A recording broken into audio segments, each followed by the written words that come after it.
दिनाच्या तुम्हा सर्वांना खूप खूप शुभेच्छा.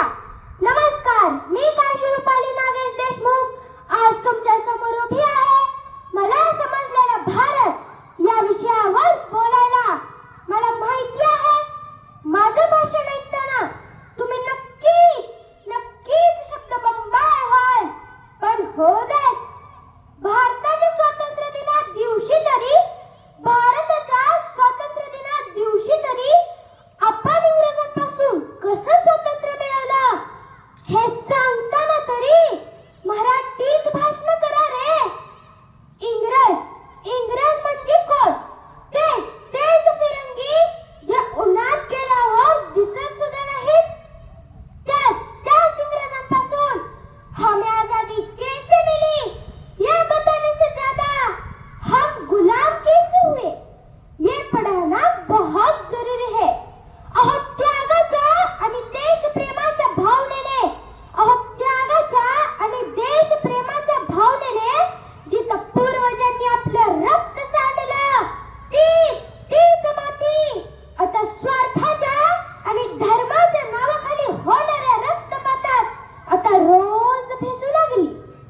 मित्रांनो, इंग्रजांनी केलेले अत्याचार आणि हत्याकांड परवडले कारण ते परकीय होते. पण आता आमचेच देशवासी दिवसात ढवळा हत्याकांड करू लागले.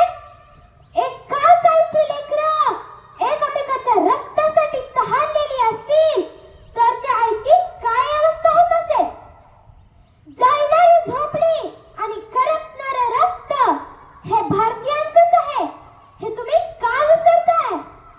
अरे कुणी कुणाला कसा जाब विचारायचा? शेतकऱ्याच्या मालाला कवडी मोल भाव देऊन शेतकऱ्याला चुना, बुक्का, हळद कुंकू सगळं लावून त्यांच्याच मरणाचे सोहळे साजरे करणारा माझा माय बाप सरकारला. पण माझा तरुण वर्ग तर शेतकऱ्याचा विचार न करता इन्स्टाच्या रील मध्ये आणि बॉलिवूडच्या गप्पांमध्ये जास्त रमतो. बॉलिवूडने मित्र हो आम्हाला दिलं तरी काय?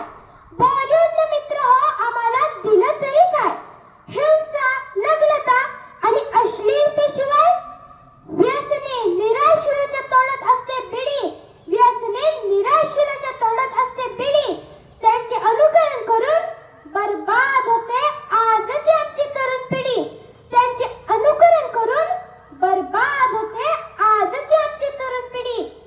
या देशात आता नवीन चित्र दिसले पाहिजे. आपले खरे हिरो शेतकरी आणि सैनिकच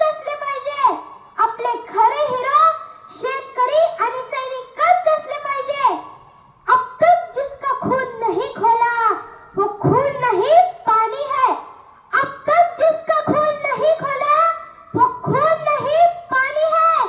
जो देश के काम न आए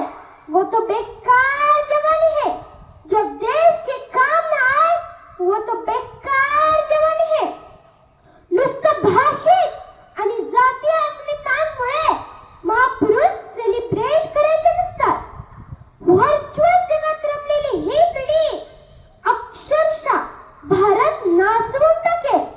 महापुरुषांच्या कोरड्या जयंत्या साजरा करताना खरं तर आम्हाला लाज वाटली पाहिजे हो. पण काय सांगायचं, ती लाज सुद्धा आम्ही कोळून पेलत आहोत. या अशा परिस्थितीत माझ्या स्वातंत्र्याचा श्वास गुदमरतोय. या गढूळ राजकारणाने तर देशाचं नुसतं वाटळ केलंय. नीट सारख्या MPSC UPSC सारख्या परीक्षेतला घोळ. अरे काय चाललंय माझ्या भारतात? शाळा पडू द्या, लेकरं मरू द्या, पण आधी तुम्ही मंदिरं बांधा. अरे हा तिरंगा म्हणजे माझ्या देशाची शान आहे. या तिरंग्यापायी कित्येकांनी भला संसार सोडला, कित्येकांनी कारावास भोगला. तर सुभाषचंद्र बोस भूमिगत होऊन हिंडला तेव्हा कुठे इंग्रजांनी हा देश सोडला. पण या देशाचा आता कशात काय आणि फाटक्यात पाय. या देशाचा आता कशात काय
Bharat Vande Mataram. Thank you, Kashi. Very nice speech she has given. Very high level thought she has told us, I think. Yes, and she has acquired all the thoughts like a college students, I think.